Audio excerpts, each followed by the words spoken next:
Welcome, everyone, to the Culinary Now podcast. I'm Matt Britt, And I'm Jamie Schick. and today we are joined by two amazing human beings, Ryleigh Mullins and Taylor Pelton from the Azuluna Food team. Ryleigh is the Sustainability and Outreach Manager, and Taylor is the Chief Operating Officer. Uh, Taylor, Ryleigh, thank you so much for taking the time to join us on the pod.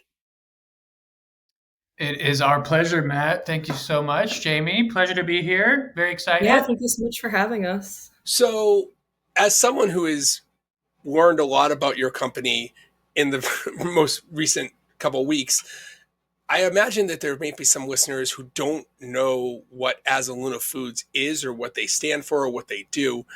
Taylor, is there a way that you can give us sort of a crash course in Azuluna just as a jumping off point to the conversation?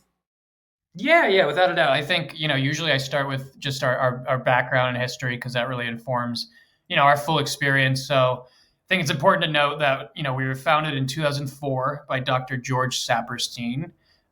He was the professor emeritus at the Tufts Cummings School for Veterinary Medicine. And he was awarded grants by then Senators Joe Lieberman and Ted Kennedy to expand regional agriculture and nutrition education. Nutrition, and I'll also say experiential education. So that's really the torch, we're actively carrying today and adamantly trying to push forward. Currently we're the first third-party manufacturer to actually produce out of the Johnson & Wales campus in Providence, which is a tremendous privilege and a tremendous advantage in a lot of ways.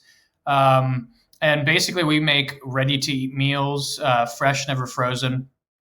We make our signature product is our pasture-raised chicken bone broth, super nutrient dense. Again, all of our animals are raised with unlimited access to pasture on a regenerative farm and our regenerative farming network.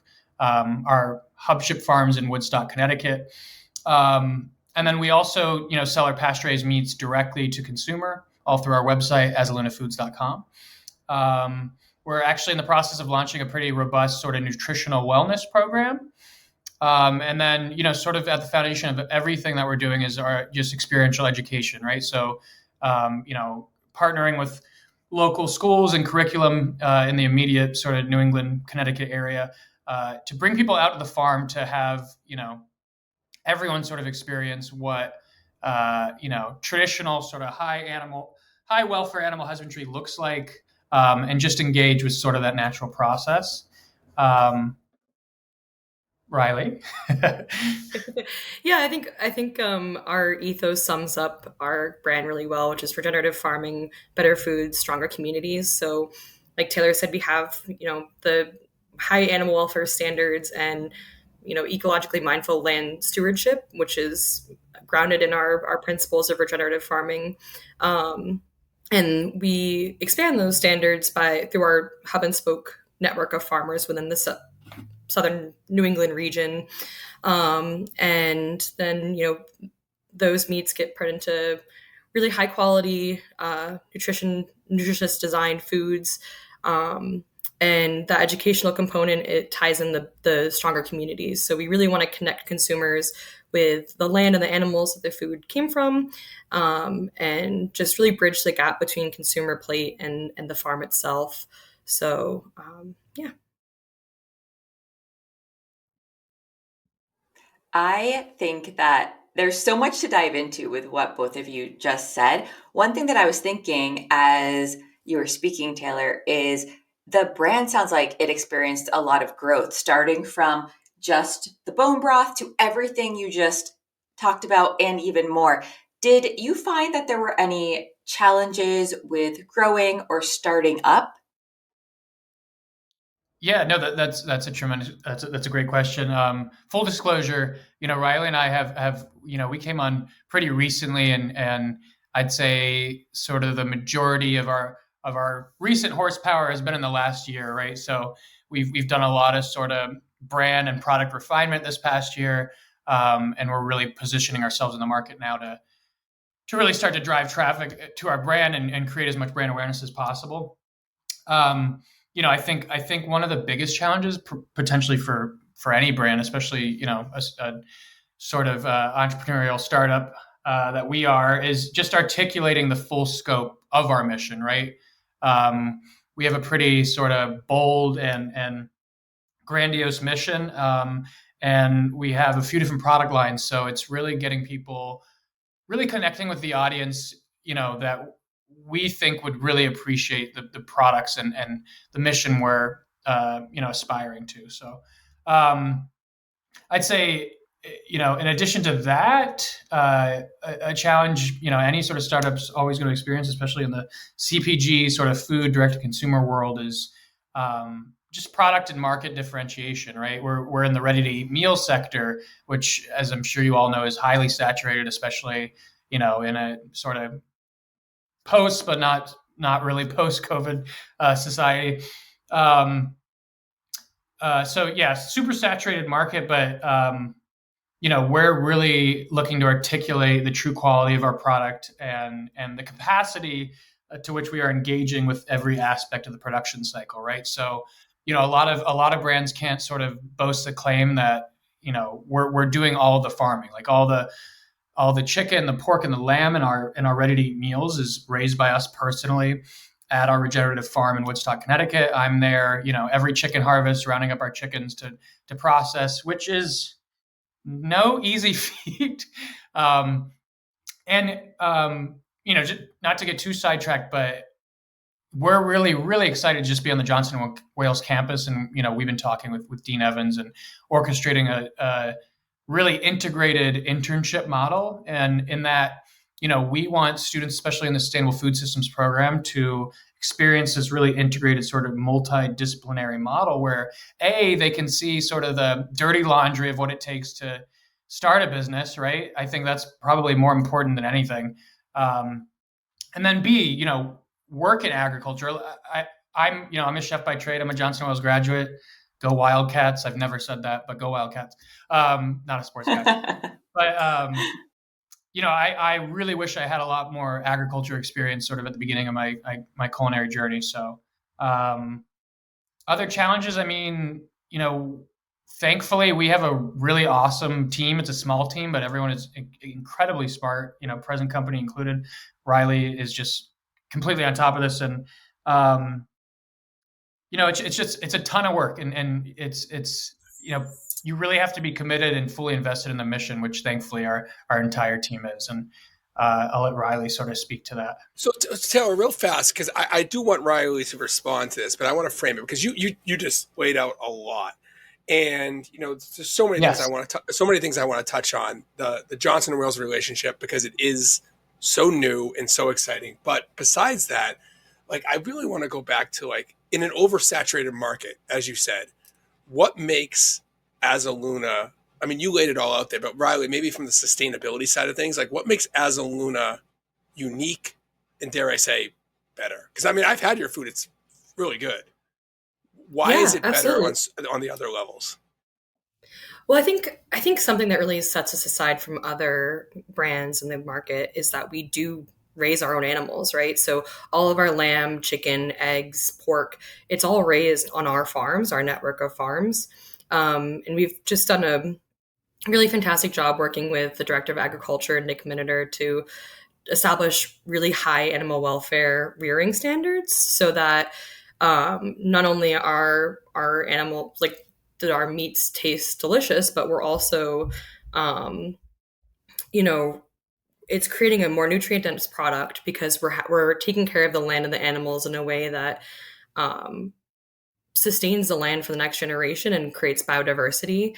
And the animals are raised completely on pasture, so they have this biodiverse forage-fed diet that just results in really delicious and nutritious food. And I think that also not only differentiates us, but also presents us with a unique challenge, which, speaking to your earlier question, New England has never been really a area that has had a large agricultural industry. We have really rocky soil. It's always been largely subsistence farming. So in order to fortify the regional food system and make sure that we have, delicious food that is accessible to everyone within the region, it can definitely be difficult. And our hub and spoke farming model not only helps solve that issue, but also makes us unique. So we engage with small farmers that are either looking to expand the current agricultural production that they are currently practicing in, or just get into livestock farming in general. And we provide them with all of the resources necessary to begin livestock farming. So if that includes the animals, it includes all the shelter, feed, fencing, everything. So we provide that for free. And they, we guarantee them a market with our meals. So we're able to expand regional agriculture, have that security of an end market, of integrating those animal products into our meals, bone broth, meat boxes.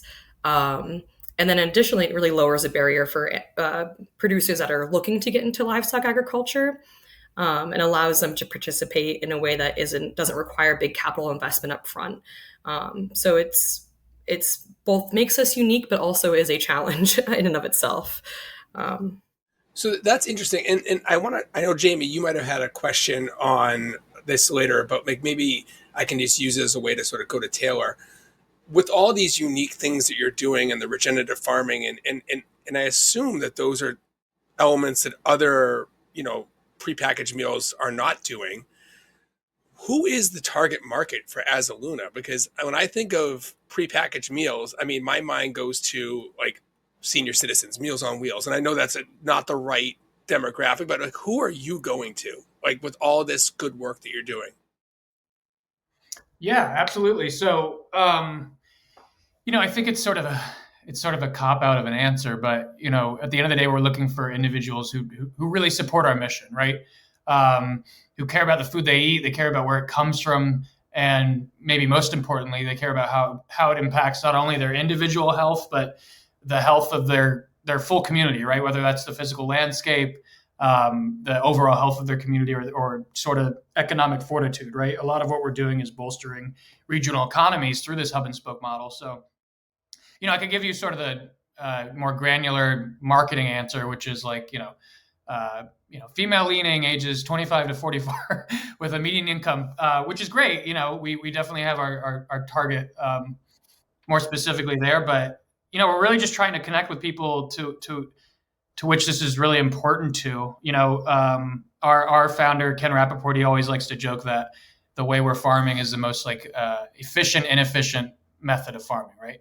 We're not doing anything because it's easy, or super profitable for that matter. There's only so much really lush farmland in the New England area to be able to raise animals with unlimited access to pasture. But it's our mission. We really believe in providing these animals with the best lives possible. And at the end of the day, it equals a much more delicious and nutritious product. Like a formidable part of these animals' diets, they're forage fed, right? They're just exploring the natural landscapes, eating what they see fit, what was designed for their bodies to digest. So yeah, I hope is that helpful? I know it's kind of political. No, it is for sure. And it kind of leads into, I guess, more of what I was hoping to talk about is you guys have one of your sectors is ready to eat meals. And these are a little bit different than what people might think of other ready to eat meals that you're getting delivered, because they are fully cooked and prepared. And you might think, as I would think, there must be some type of preservative in them. Are they really healthy? Are they going to taste good and fill me up and taste fresh? So I'm hoping you can elaborate on how your ready to eat meals are different than the ones that are already on the market that are direct to the consumer. Yeah, 100%. I mean, I think at the end of the day, it's just quality, right? I definitely haven't seen another brand sort of boasting the fact that they're featuring their own, pasture raised, regenerative farmed proteins. Yes, so, that's definitely unique. Right. Yeah. At the end of the day, our proteins are just they're really high quality. They're if you're a lamb person, our lamb, I love lamb. Our lamb is like just overwhelmingly delicious. Our chicken's incredible. Our pork's incredible. So again, when you give these animals sort of the life we're giving them, which is basically just enabling them to act out their own sort of, natural instincts. They're stress-free. They're eating a really nutrient nutrient dense diet equals a really delicious product. So, and on top of that, we're the first third party manufacturer based out of Johnson, Wales, which means we have access to a lot of really, world class culinary minds. I'm a JWU graduate. Our executive chef, Todd Zimmerman's a JWU graduate. A lot of our production team is actually JWU graduates. So it was a pretty natural fit. But, we have really skilled chefs.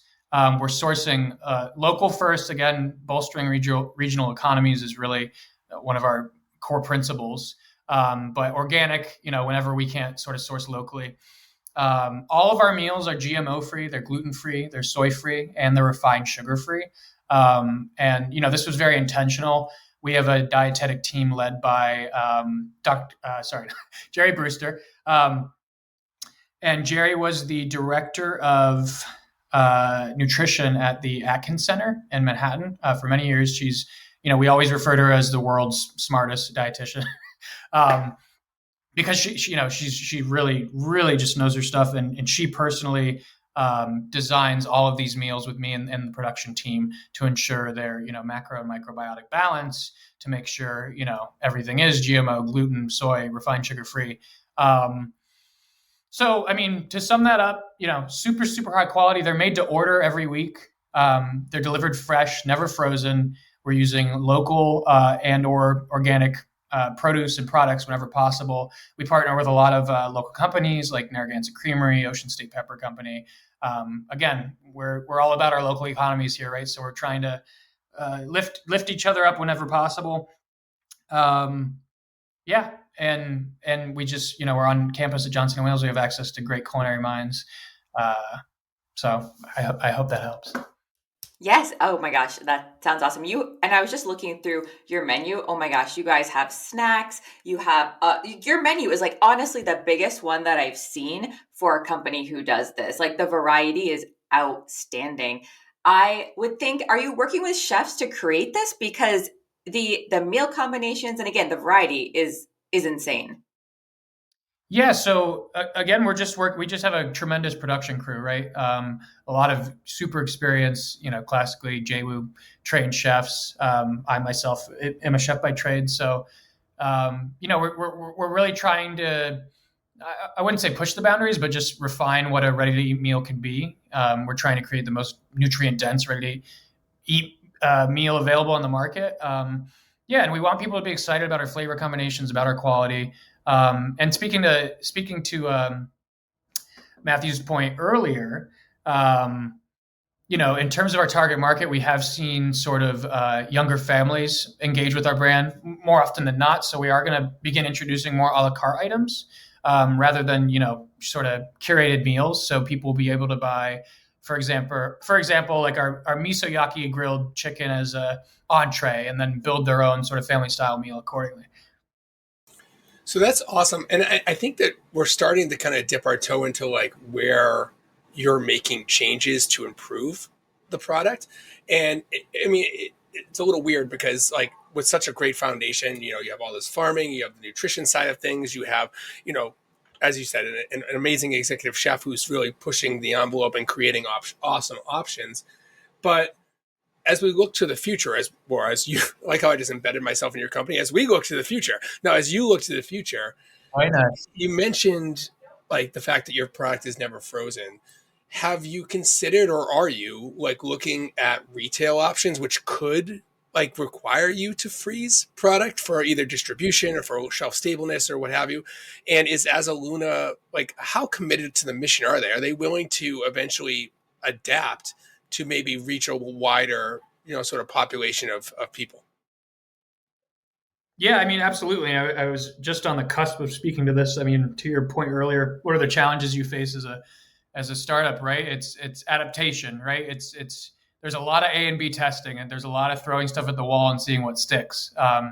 And you need to do so confidently. You need to not be afraid to fail, and you need to move forward, as decisively as possible. So, with that in mind, I just want to clarify: our meals are fresh, never frozen. On the other hand, our signature product are pasture-raised chicken bone broth, which is delicious. It's fortified with fresh and powdered turmeric, sage, bay, all these nice anti-inflammatory ingredients. Slow roasted for 16 hours. Really, really delicious product. It's super protein and collagen and gelatin dense, great for your hair, your gut. But I digress. But that is a frozen product. So, we freeze that at sort of its peak freshness just after production. And the goal really is, and we're in the process of finding a manufacturer now, but just obtaining sort of a partnership with a USDA approved manufacturing facility so we can move, as swiftly into the CPG space as possible. A fun fact, actually, in 2007, we were the first ever foraging contract with Whole Foods for a pasture-raised eggs. The Wow. first local farm, in Whole Foods, and that's a relationship we maintain to this day. We're still, if you're in Providence, if you're in Boston, you can find our eggs in select stores. They're delicious. Our chickens, meet the same standards as all of our other animals. So they're finding all sorts of delicious dandelions and worms and whatever else is out there to feast on. But the goal is definitely to get on shelves as soon as possible. We want, we want as many people as possible sort of engaging with our mission and the quality of these products to an extent, right? Again, there's only so much pasture-raised land available in New England. So, and Ryleigh, go right ahead. Yeah, I think to your point too, as we begin expanding our audience and where we ship to and the different people we can reach, the definition of local changes, right? Which is one of our major pillars and something we want to keep engaging with is stimulating local economies and regional economies, and decentralizing the food system. And so as we begin to expand our reach with our products, we also want to expand our agriculture, and our farming system is the hub and spoke model. Can be applied to many different regions, and we're excited to continue expanding that as well, so we can maintain that local quality to it and have hub and spoke farms across, different parts of the country, so that that pillar of our business is maintained as well. You can always consider it local, wherever you're buying it from.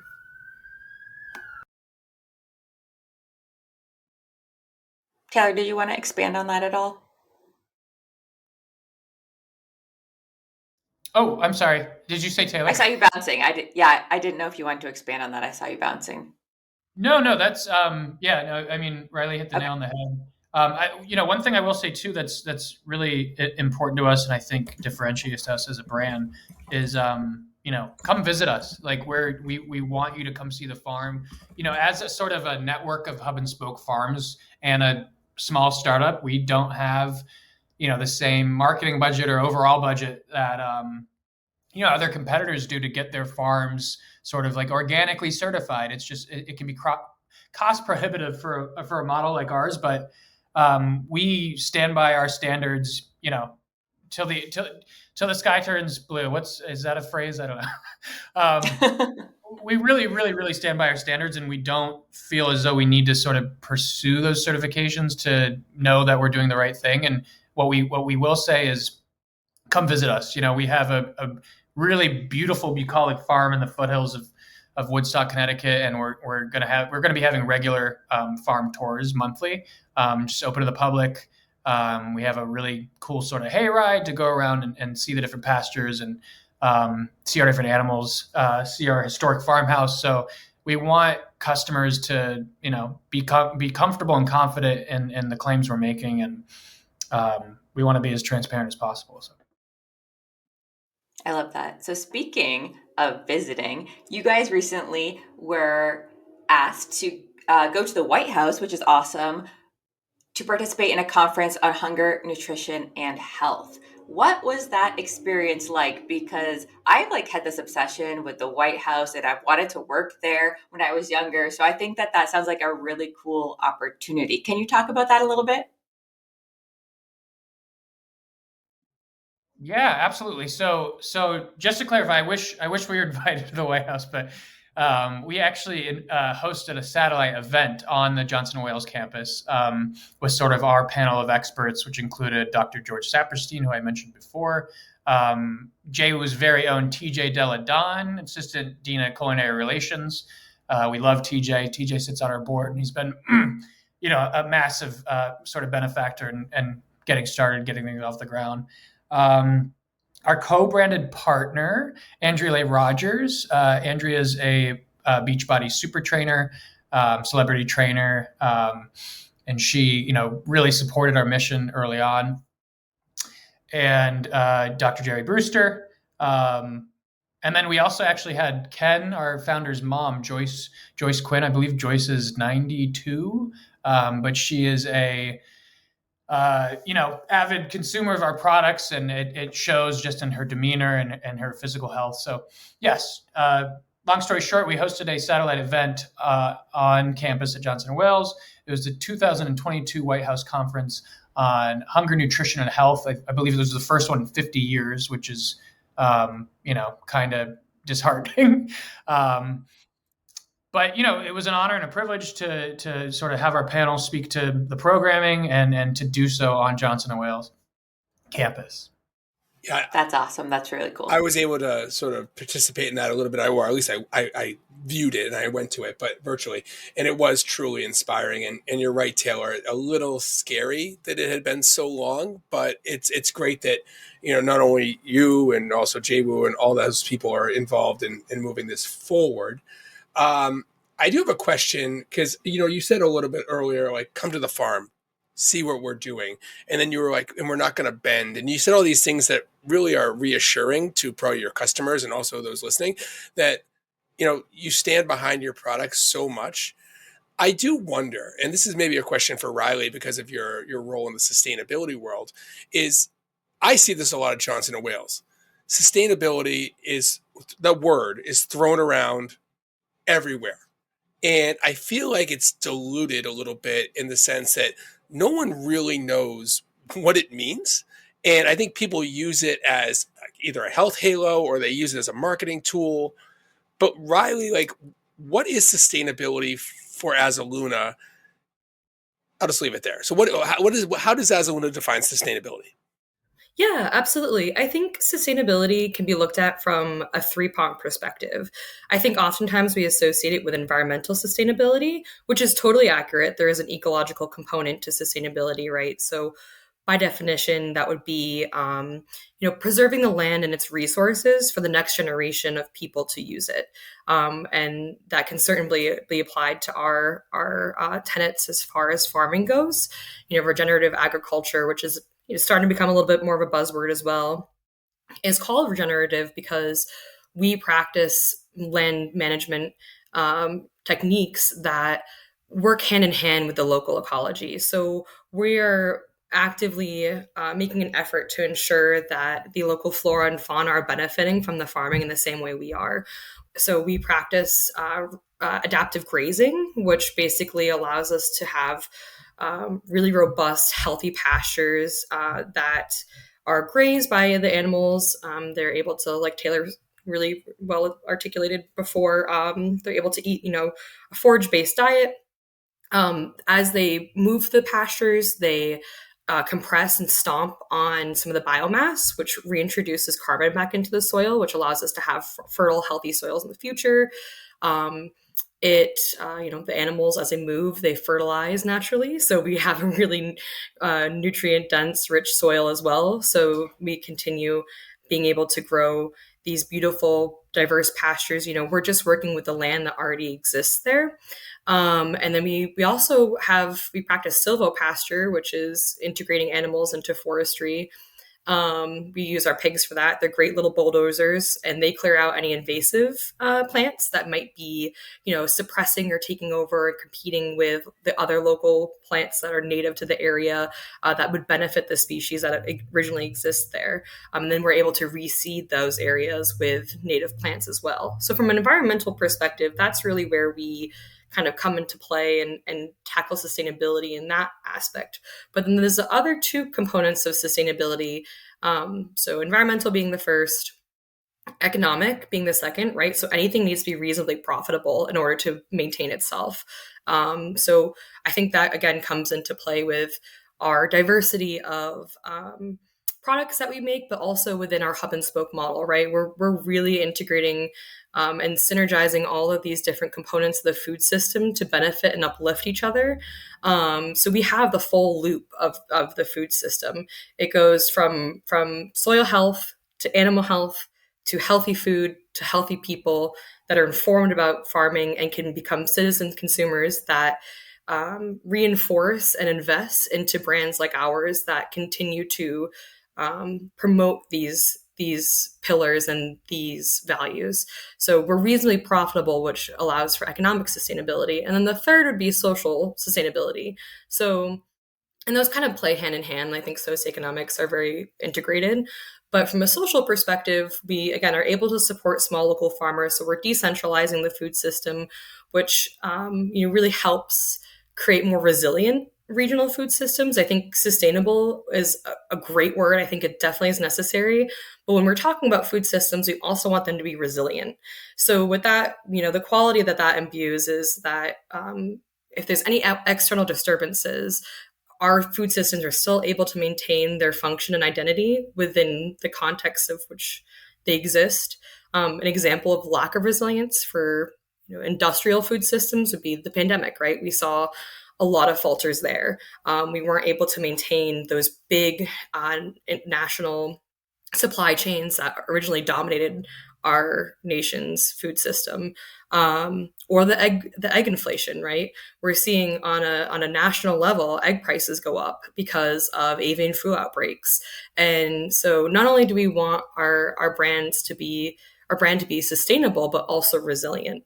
And I think that's where Azuluna differentiates itself. We really cover the gamut as far as environmental, economic, and social sustainability, but we also are resilient and we're able to withstand external disturbances, which is ideal. Yeah, for sure. That was amazing. Sorry. That was so insightful. And talking to you both has just got me really, really excited about your company. It sounds so awesome. I'm definitely going to have to check it out in more detail. But before we let you go, I am wondering if you have anything coming up, any events or projects that you want to let everyone know about for the future. Yeah, absolutely. So sort of the way we're envisioning tying all of this together, our goal to sort of tie all this together is what we're calling our sustainable wellness lifestyle program.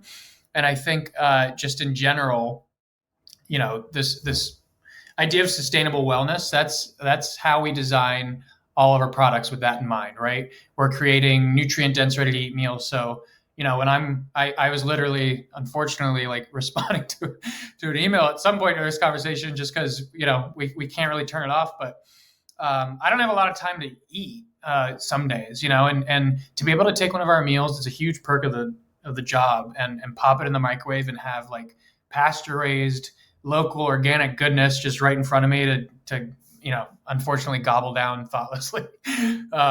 It's incredible. And again, sustainable wellness made easy. So how can we really enable people and their families to eat with all these principles in mind and really support their health and the health of their community, but make it as convenient as possible, right? People just don't have time anymore. It's unfortunate, but so that's really how we're designing. That's the concept of, that's our North Star for designing all of our products. But the Sustainable Wellness Lifestyle Program, this is going to be our sort of coup de grace. It's a online, robust nutritional wellness program, right? So as a subscriber, first of all, I'd say the biggest perk is as a subscriber, you're getting free shipping site-wide on all of our products. So that's huge. But more importantly, you're getting access to our 5-week jumpstart, Sustainable Wellness Jumpstart. So that is a sort of video curriculum over the course of 5 weeks, broken down into bite-sized digestible pieces. And that's co-hosted by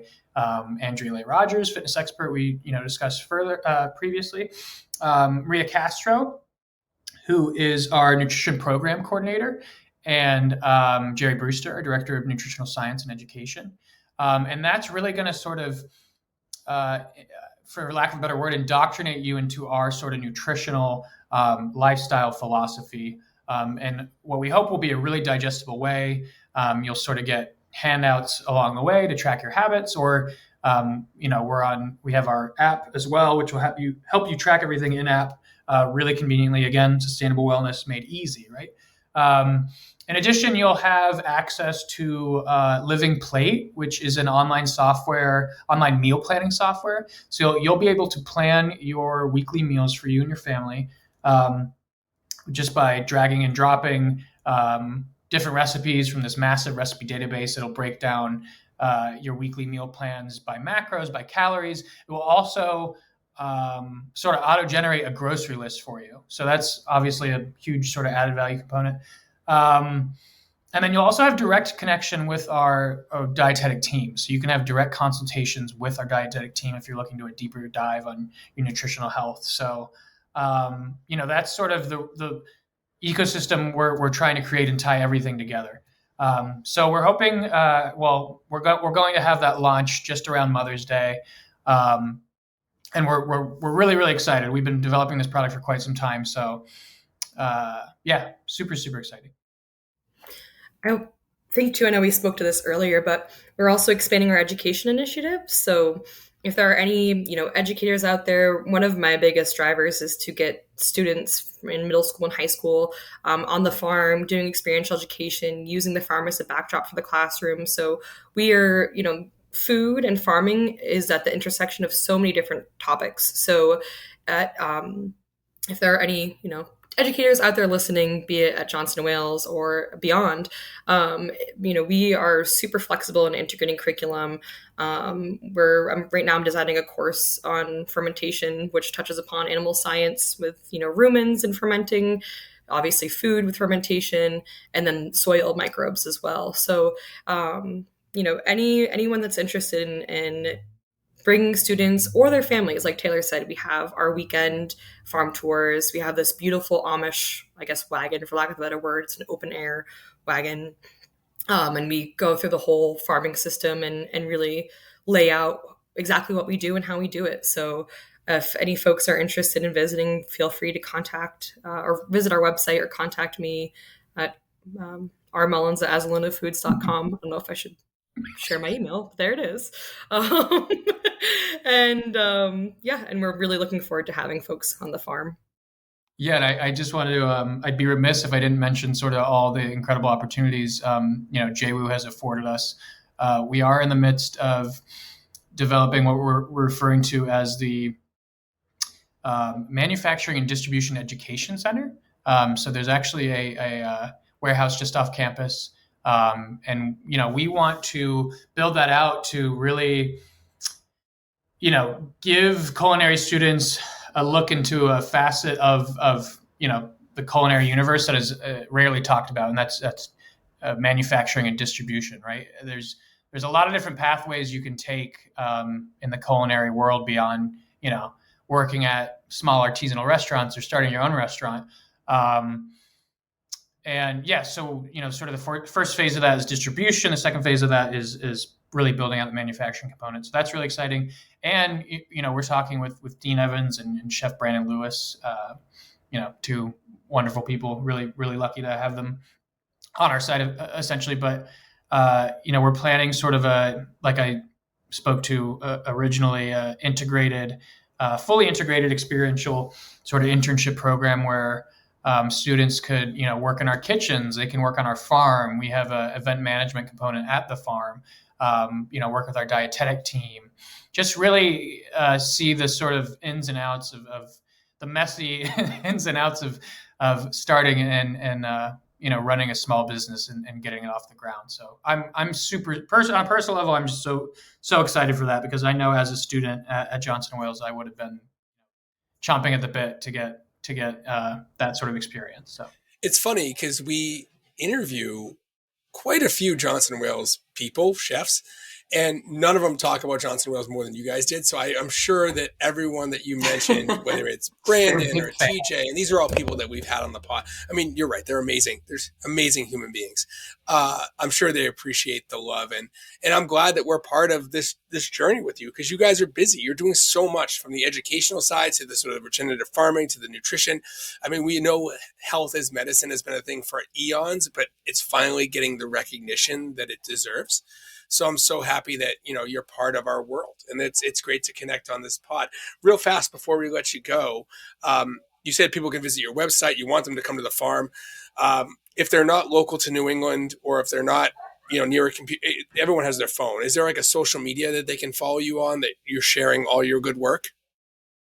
Yeah, absolutely. So I think it's safe to say we're most active on Instagram, and that's just at Azuluna Foods. It's at Azuluna Foods across all social platforms, so Twitter, Facebook, Instagram, YouTube, TikTok.